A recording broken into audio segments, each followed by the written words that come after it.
Comrade Duma Nokwe legal career was a daring act of defiance. As apartheid laws like the Group Areas Act and past laws criminalized black existence, he used the courtroom to confront the regime, including the 1956 treason trial, where Nelson Mandela and others faced. Sharp intellect and unwavering ethics exposed the moral bankruptcy of apartheid's version of justice.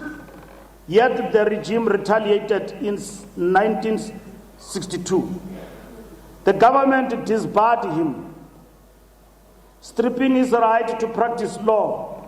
A stark reminder,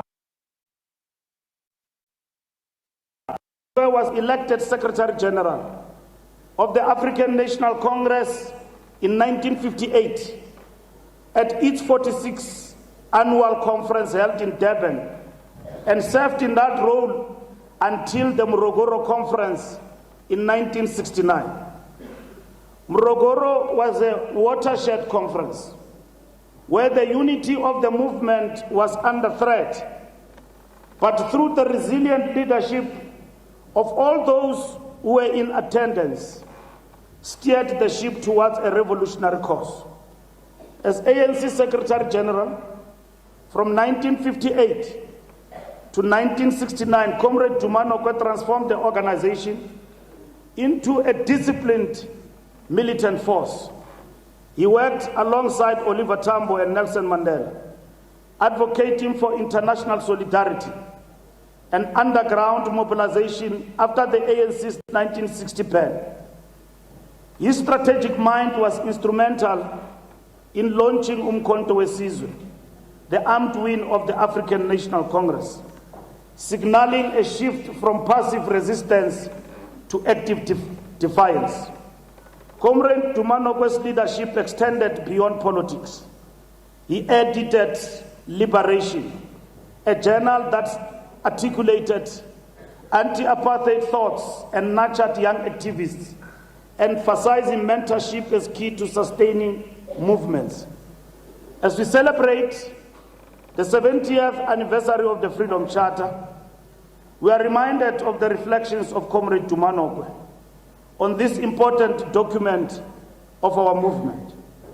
In an interview with Gail Gerrard, a journalist and an author, in October 1970, at the ANC office in Dar es Salaam in Tanzania, Comrade Duma Nokwe had this to say about the Freedom Charter. I quote, "I wouldn't ever be able to find a more brilliant program than the Freedom Charter. Brilliant and militant program than the Freedom Charter. Perhaps this is one reason why the South African government decided to charge us with treason and keep us in the treason trial for 5 years. I doubt if there is any political organization anywhere, even the then unliberated states, which had a more militant outlook than the Freedom Charter, politically, economically, and otherwise." Close quote. In the early 1960s, Comrade Duma Nokwe was repeatedly arrested and charged. His home was raided and he was placed under house arrest, facing a long imprisonment under the Unlawful Organizations Act for promoting the aims of the banned African National Congress. Comrade Duma Nokwe was directed by the underground leadership to leave the country. He crossed into Botswana in January 1963, together with Moses Kotane. Comrade Duma Nokwe became the ANC's international envoy, mobilizing global support from Zambia, Tanzania, and beyond. His diplomacy secured crucial aid from socialist states and African nations, isolating the apartheid regime. Comrade Duma Nokwe's work in exile in the spheres of diplomacy and propaganda helped to win for the ANC the recognition and respect of the international community, and he was a well-known figure at the meetings of the OAU, Organization for African Unity, and the United Nations, and the many conferences on South Africa called by various anti-apartheid organizations. In exile, he was instrumental in the reorganization of the ANC in exile, focusing on international relations and diplomacy. Yet exile came with a heavy price: separation from his family, constant surveillance, and the trauma of displacement. Though small in nature, in spirit he was a giant, whose political perspective embraced all humanity, and who linked the fight of the ANC with the anti-imperialist struggle throughout the world. Although Comrade Duma Nokwe did not live to see democracy, his contributions laid the groundwork for our freedom.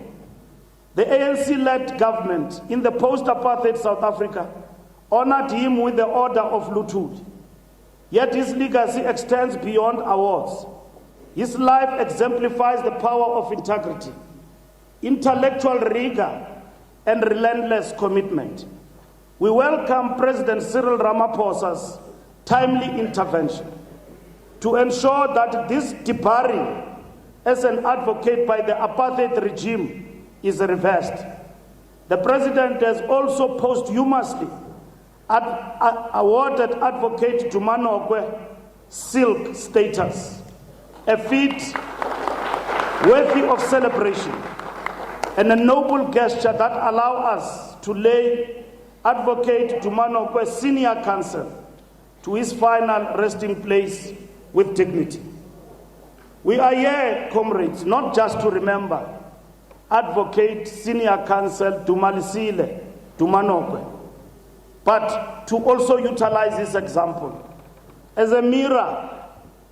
We too navigate very complex challenges. Despite the fact that the 30-year review report by government will tell of the unprecedented successes in any post-colonial society with regards to social transformation, the ANC had to contend with what we have characterized today as a strategic setback. This setback was driven by a number of factors, both objective and subjective. This includes corruption, poor service delivery, arrogance, social distance, among others. These are things and perceptions that engulfed our daily body politic when we talk about sense of incumbency. It is very easy to be an opposition, but it is difficult to govern. And all these things are facing us today. Like Oliver Tambo forewarned us that wait till you come into government.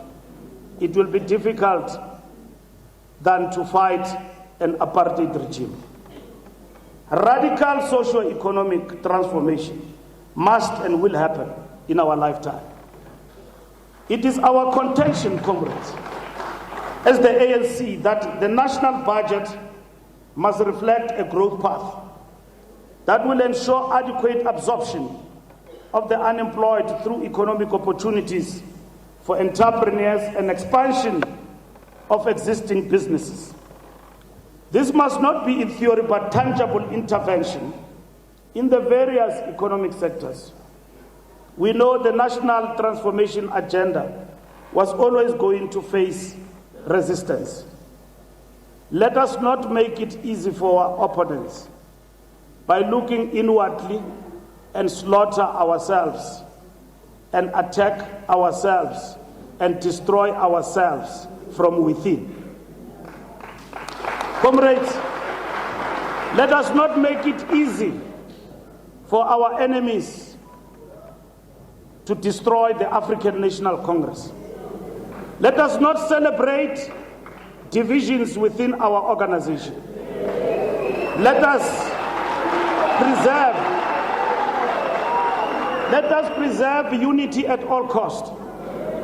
And by unity, I mean unity of purpose. We don't have to make each other favors.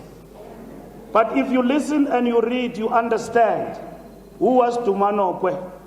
You understand that history demands of us to succeed. And let this ANC not collapse in our hands. We must hand over the relay. The struggle must continue and continue and continue till all our people are emancipated. Nelson Mandela says, let freedom reign. Let all our people be liberated. Comrades, the misrepresentation.